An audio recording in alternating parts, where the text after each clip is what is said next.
If the Bible's first two chapters show us how this world began, the third chapter explains why things no longer seem very good, as God described the world in Genesis 1:31. Because God made angels and people truly free, they were able to turn from the good way that God made them. So when we read about a serpent tempting the woman to disobey God, we gather that some creatures have already transgressed. John's revelation links this ancient serpent of Genesis 3 with, in his words, the devil and Satan, the deceiver of the whole world. He was thrown down to the earth, and his angels were thrown down with him. Revelation 12:9, also chapter 20, verse 2. Having spoiled himself through sin, Satan has no interest besides spoiling the rest of God's good world.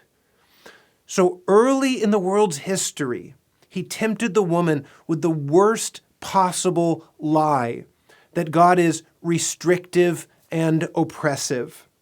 Nothing could be less true. But the woman took the bait and convinced her husband also to eat from the forbidden tree of the knowledge of good and evil. By violating God's command, their entire outlook on life changed. They now knew evil. They also knew shame and fear.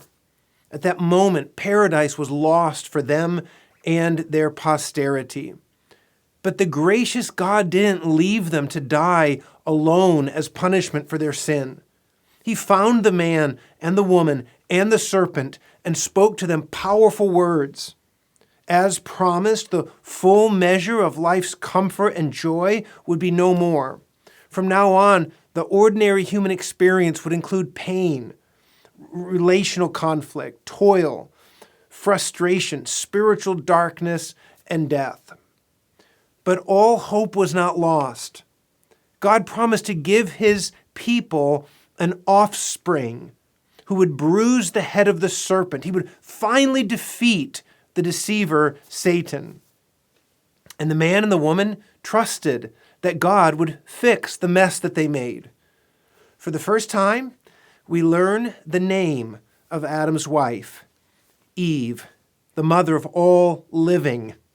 From Eve's body would come other living people.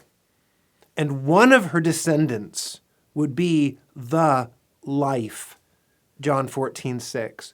The offspring who would redeem his people from the curse and reopen the blocked way to the tree of life.